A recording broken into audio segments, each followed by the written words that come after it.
Allez, c'est parti dans cette vidéo, on va parler des objectifs sportifs. Let's go!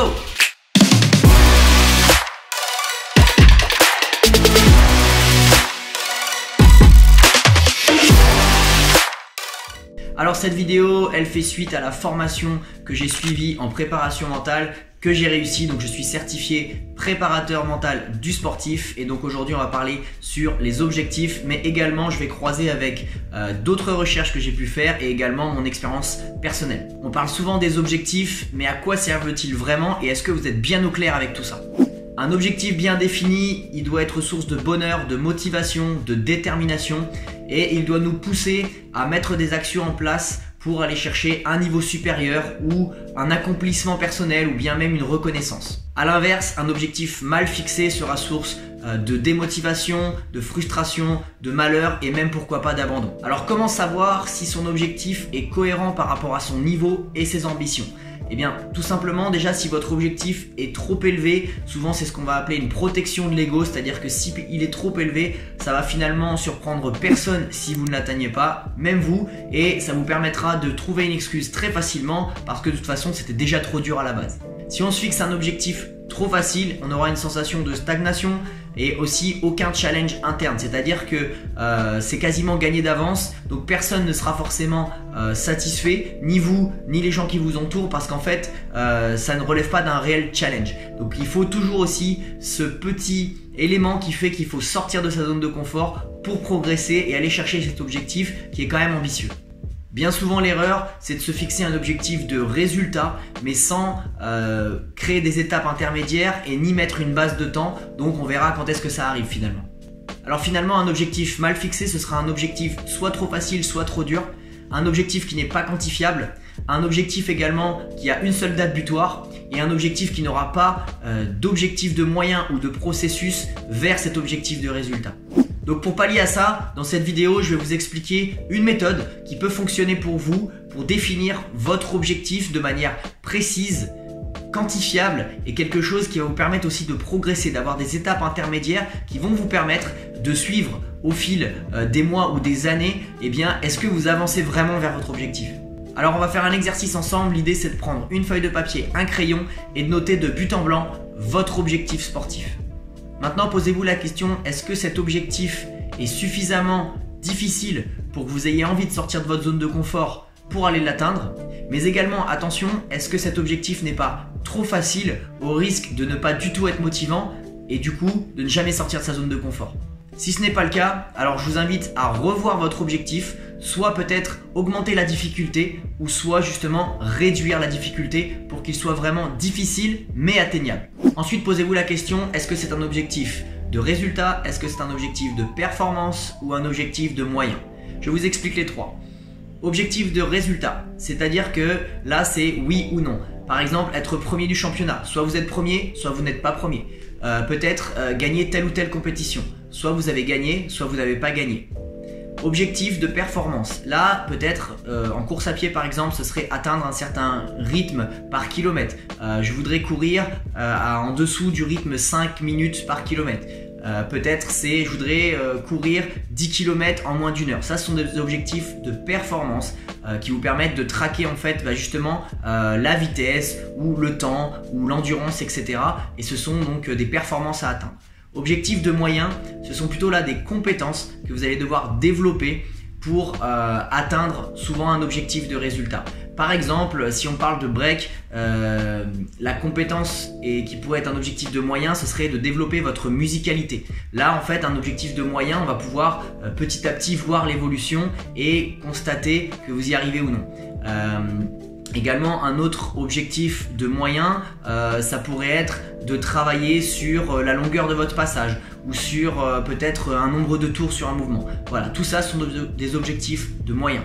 Donc, à vous de définir votre objectif. Est-ce que c'est un objectif de résultat, de performance ou de moyen?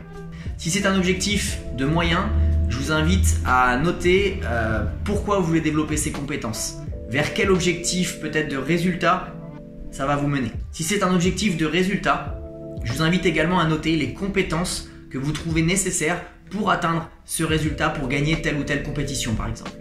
En 3, posez-vous la question, cet objectif, quelle échéance il a. Est-ce que c'est un objectif court terme, entre 6 mois et 1 an? Est-ce que c'est un objectif moyen terme, peut-être 2 ans? Et est-ce que c'est un objectif long terme, peut-être 3 voire 5 ans? Si c'est un objectif court terme, je vous invite à imaginer quel serait ce même objectif sur le long terme. Donc en prenant l'optique que vous allez atteindre cet objectif sur le court terme, quelle va être la version améliorée de cet objectif dans 3 ans par exemple? A l'inverse, si c'est déjà un objectif long terme qui a une échéance peut-être dans 3 à 5 ans, eh ben, je vous invite à décomposer peut-être pour atteindre cet objectif dans 3 ans, quel objectif vous devez atteindre à moyen terme dans 2 ans et quel objectif vous devez atteindre à court terme dans 1 an par exemple. Essayez de décomposer comme une échelle finalement les différentes étapes pour atteindre cet objectif à long terme. En 4, posez-vous la question, pourquoi vous voulez atteindre cet objectif? Déterminer votre pourquoi, ça vous permettra de rester motivé lorsque des fois on a une petite baisse de régime, et également trouver le pourquoi, ça vous permettra facilement de trouver le comment.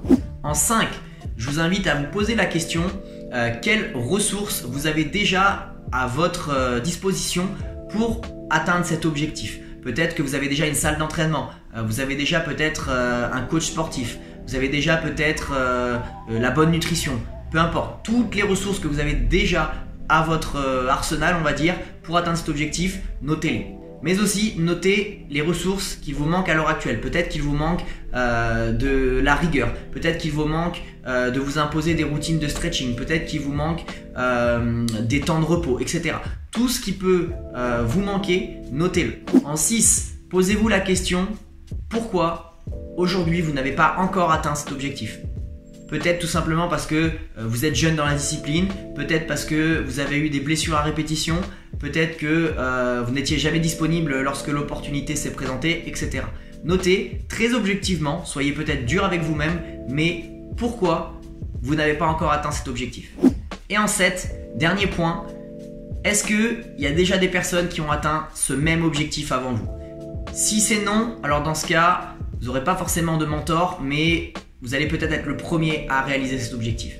Si vous connaissez des personnes qui ont déjà atteint cet objectif, je vous invite à déjà regarder s'ils n'ont pas écrit des livres, s'il n'y a pas des interviews sur eux, s'il n'y a pas aussi des vidéos sur leur parcours, et aussi si vous pouvez les rencontrer, là c'est encore mieux, et prenez-les un petit peu comme, pas des idoles, mais plutôt des inspirations, des motivations, des mentors qui vont vous permettre d'apprendre, pourquoi pas de leurs erreurs, pour faire encore mieux, peut-être battre un record, peut-être gagner plus de compétitions, avoir un plus gros palmarès, peu importe, mais essayez de trouver finalement des personnes qui vont être des personnes peut-être ressources pour vous, qui vont vous permettre d'éviter certaines erreurs et d'aller plus rapidement, plus sereinement vers votre objectif.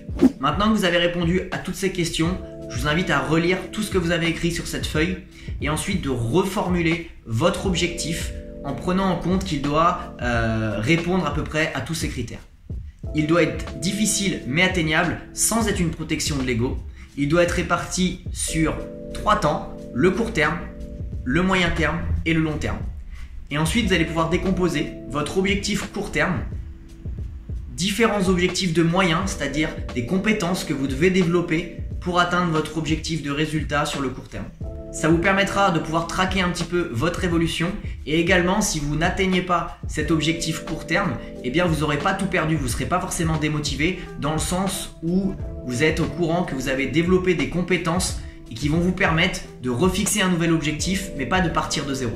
Faites un point sur les ressources que vous avez à votre disposition et ceux que vous n'avez pas et faites en sorte de débloquer au maximum les ressources que vous n'avez pas. Ensuite, en étant très objectif, en fonction de vos réponses sur la question pourquoi vous n'avez pas encore atteint cet objectif, eh bien essayez de corriger ce qui peut vous avoir fait défaut par le passé. Et puis finalement, inspirez-vous, comme je l'ai dit, d'interviews, de vidéos, de rencontres pour nourrir votre parcours vers cet objectif.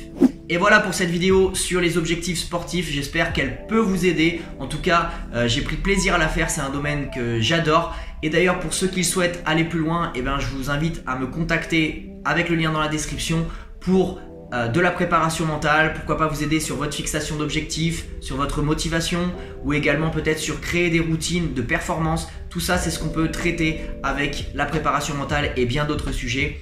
Également, pour ceux qui veulent suivre et apprendre la préparation mentale, également en description, je vous mets le lien de la formation que j'ai suivie, que vous pouvez également suivre et que vous pouvez vous faire financer. C'est vraiment intéressant, on peut se l'appliquer à soi-même, on peut se l'appliquer au quotidien et on peut également l'appliquer à notre entourage. Je vous donne rendez-vous dans une prochaine vidéo. Vous avez tout ce qui peut vous aider dans la description. À très vite. Ciao, ciao.